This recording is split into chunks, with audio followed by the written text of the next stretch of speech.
அது மட்டும் இல்லை, இன்னும் பல தண்ணியில் விழுந்த நிகழ்வுகள்லாம் ரஜினிகாந்தோட வாழ்க்கையில் அப்போது நடந்தது.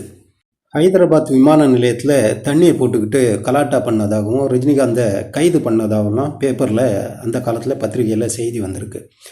அதே காலகட்டத்தில் ரஜினி தர்ம யுத்தம் அப்படின்னு ஒரு படம் நடிச்சிருக்கிறாரு. அந்த படத்தில் அவருக்கு அமாவாசைக்கு பேய் பிடிச்சிரும் அந்த மாதிரி காட்சியெல்லாம் வச்சுருக்கிறாங்க. அதில் அவரை நிறைய பேர் பைத்தியம் மெண்டல் அப்படின்னு சொன்னதுனால அதன் பிறகு அவருக்கு நிறைய பேர் அவரை மெண்டல் அப்படின்னு சொல்ல ஆரம்பித்தாங்க. அதுவும் இன்னொன்று என்னென்னா, அவர் நிறைய வித்தியாசமாக மற்றவங்களை விட வித்தியாசமாக நிறைய பண்ணுறாரு. அது நல்ல ஒர்க் அவுட் ஆகுது. ஆனால் அவர் மேலே பொறாமை உள்ளவங்க என்ன பண்ணாங்க, ஒரு பொருளையாக அவருக்கு மெண்டல் பைத்தியம் மனநோயாளி இப்படிலாம் கிளப்பி விட்டாங்க.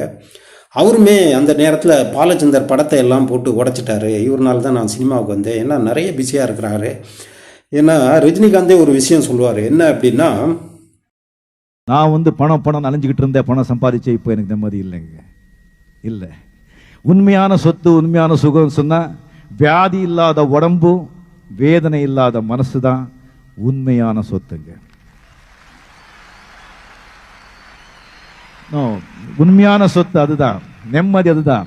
when ambition ends then only peace begins. அந்த நேரத்தில் தான் 1000 ஜென்மங்கள்னு ஒரு படம் நடிக்கிறாரு, பேய் படம். அதில் லதா எம்ஜிஆரோட ஜோடி உங்களுக்கு ரஜினிகாந்துக்கு ஜோடியாக நடிக்கிறாங்க. இதில் அவங்க 2 பேருக்கும் லவ் ஆகிடுச்சு. இது எம்ஜிஆருக்கு தெரிஞ்சு எம்ஜிஆர் ரஜினிகாந்தை கூட்டிகிட்டு போய் தோட்டத்தில் வச்சு கவனிச்சிட்டாரு. இப்படின்லாம் ஒரு அரசல் புரசலாக ஒரு பேச்செல்லாம் வந்தது. அதன் பிறகு ரஜினி இல்லை, நான் லதாவை தான் கல்யாணம் பண்ணுவேன் அப்படின்னு சொல்லிக்கிட்டு அவர் சபதம் எடுத்துக்கிட்டதாகவும், அந்த லதா வேண்டாம் வேற லதாவை கல்யாணம் பண்ணணும் அப்படிங்கிற மாதிரி அவரை பேட்டி எடுக்கிறதுக்கு லதான்னு ஒரு பொண்ணு வருது, கல்லூரி மாணவி. அந்த மாணவி பேட்டி எடுத்துகிட்டு இருக்கும்போது, நீங்கள் எப்போ கல்யாணம் அப்படின்னு கேட்கும்போது, உங்களை மாதிரி நல்ல பொண்ணு கிடச்சிதுன்னா நான் எப்போ வேணாலும் கல்யாணம் பண்ணிப்பேன் அப்படின்னு அவர் சொன்னதாகவும், 1981 பிப்ரவரி 26 கல்லூரி மாணவி லதாவை ரஜினிகாந்த் திருப்பதியில் வச்சு கல்யாணம் பண்ணிட்டு இருக்காரு.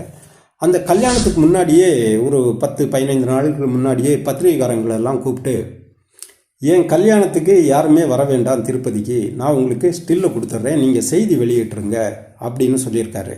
அப்படி சொல்லும்போது ஒரு பத்திரிகை நிருபர் கேட்டிருக்காரு, ஏன் நாங்கள் வரக்கூடாது, வந்தால் என்ன பண்ணுவீங்க அப்படின்னு. வந்தால் உதைப்பேன் அப்படின்னு சொல்லியிருக்காரு. அதே மாதிரி சில பத்திரிகைக்காரங்க போயிருக்கிறாங்க கல்யாணத்துக்கு, அவங்கள ரஜினி உதைச்சிட்டாரு அப்படின்னு சொல்லலாம் கூட ஒரு பல செய்திகள் பத்திரிகையில் வந்துகிட்டு இருந்திருக்கு.